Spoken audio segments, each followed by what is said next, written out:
بەهۆی دواکەوتنی موچەی مانگی 7 و 8ەوە بەشێک لە فەرمانگە و بەڕێوەبەراتیەکانی سلێمانی بایکۆتیان ڕاگەیاند. فەرمانگەکان پاسپۆرتی سلێمانی، فەرمانگەی دادنووس، بەشێک لە کارەبای سلێمانی و فەرمانگەی ئاو هەروەها شارەوانیەکانن. بایکۆتی ئەم بەڕێوەبەراتی و فەرمانگانەش ئیشوکاری هاوڵاتیانی پەخستووە.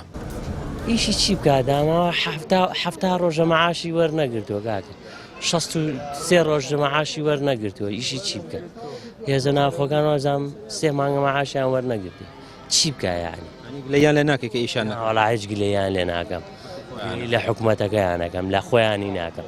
ئەو کارمەندێکە چی بکە؟ ئەگەر پارەی پێ بێ حەزەکە ئیشکە، ئێستا پێی بێ بڕاتەوە بۆ ماڵەوە دڵی ماڵم ناڵەکەی ڕازیەکە، بەدەساویش نامرتاحەکە ئەڕواتەوە، چی بکە یعنی؟ کە پێی نەبێت چی بکە؟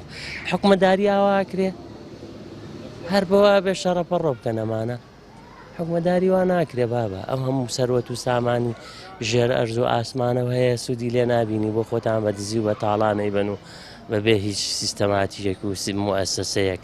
ئەمڕۆ من خۆم خێزانم هاتیم بۆ تازەکردنەوەی جوازەکەمان بۆ بەڕێوەبەراتی پاسەپۆرتی سلێمانی، شتەکانمان لە دەرەوە تەواو کرد، گەشتی نەژوورەوە دەستیان کرد بە بایکۆت لەبەری مەعاشی مانگی 7-8مان وەرنەگرتووە، هیچیان بۆ نەکردن، هیچمان بۆ نەکراوەتە دانیشتوین. ئێستا ئەو برا بەڕێزانەکە لێرە داوامەکەن، بایکۆتیان کردووە، بایکۆتی داوامیان کردووە. فەرمانبەران داوای هەردوو موچەی مانگی 7 و 8 دەکەن بەسەریەکەوە، بەڵام هەرێم تەنها موچەی مانگی 7 دابەش دەکات. بەپێی زانیاریەکانی پەیامیش ڕەنگە بازنەی بایکۆت فراوانتر بێت.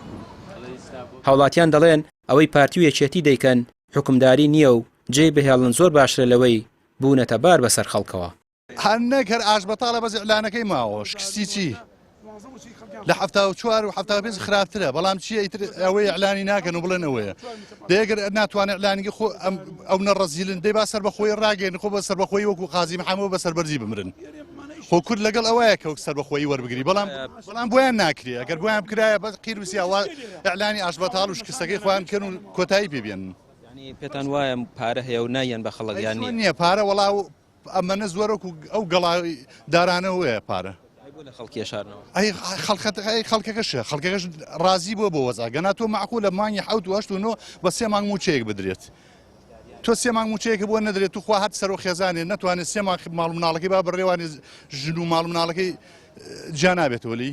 ئیتر تۆ یانزە و کاد وەسڵ نەبی مانەوەیە بایکۆتەکەش نەحەقیان نییە، بە 3 مانگ موچەیەک مانگی 7 و 8 و 9 3 مانگ موچەیەکە درێت. تو خوا دەوڵەتی نەتوانێت بە 3 مانگ موچەیەک بات. مانای چی؟ مانای شکست و ئاش بەتاڵ. دقەیە زووتر ئیعلانی گەن باشترە، خۆشیان و خەڵکیش ڕزگار بکەن لە مۆزای کەتێکە.